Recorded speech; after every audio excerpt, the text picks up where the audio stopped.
Primeiramente, uma boa noite. Sou aqui da região de Mato Grosso do Sul, meu nome é Cauã Moreira, e eu vou apresentar aqui um pouquinho da nossa simulação com relação ao Packet Tracer da nossa simulação do PBL do N2B2.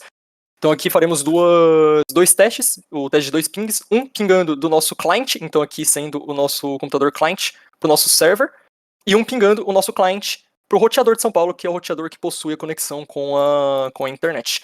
Falando um pouquinho só o básico do funcionamento da nossa rede, nós temos aqui 5 roteadores, então esses 4 aqui de cima, São Paulo, Rio de Janeiro, Santa Catarina, Mato Grosso, e esse de baixo de Bahia, que são os 5 conectados por serial, estando em um loop, e esses 3 aqui de baixo, o PR, MG e RS, estando isolados, conectados apenas por seus concorrentes de cima.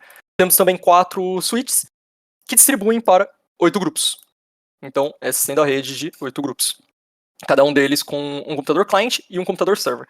Entrando só rapidamente aqui nas configurações, todos eles possuem o roteamento, o protocolo de roteamento RIP. Então a gente vai fazer a demonstração de que está realmente funcionando esse protocolo de roteamento, mesmo desligando, por exemplo, essa conexão serial aqui de baixo, que, como vai ser demonstrado, é a conexão entre o nosso client e São Paulo, segundo o protocolo RIP.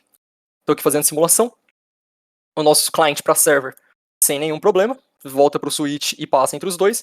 E o nosso aqui indo para São Paulo, passando pelo serial de baixo. Então, chega em São Paulo, volta por Bahia e volta aqui para o nosso cliente. Agora, vamos dizer o caso em que a gente tem a queda de rede aqui desse serial. Passaremos o tempo do real time simulando a conversa entre as tabelas de roteamento por conta do RIP. O RIP demora até 30 segundos para mandar a informação de um roteador para o outro. E vamos fazer novamente aqui o mesmo ping. Então, do cliente para o server sem nenhum problema, voltando já aqui para o computador client. E agora, o nosso ping para São Paulo, indo pela rota de cima, a rota que passa por mais roteadores. E voltando aqui sem nenhum problema para o nosso cliente. Todos os IPs configurados estão aqui, sendo esses daqui de cima a conexão entre um roteador e outro, e os aqui de baixo sendo o IP de rede. Portanto, vamos dizer aqui o cenário do nosso grupo, cenário de Mato Grosso do Sul, sendo o IP 192.168.4/24 a nossa rede. Então, o nosso gateway seria 192.168.4.1, que seria essa conexão aqui do roteador com o switch.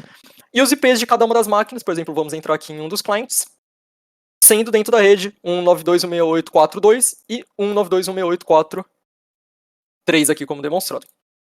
Então, apenas por um quiz de teste, caso a gente volte aqui pela serial e passe novamente o real time dentro da nossa simulação, o ping deve ir novamente por baixo, dessa vez passando aqui por Bahia, que é o local em que possui menos roteadores entre Mato Grosso do Sul e São Paulo. Então, perfeitamente. Muito obrigado pela atenção.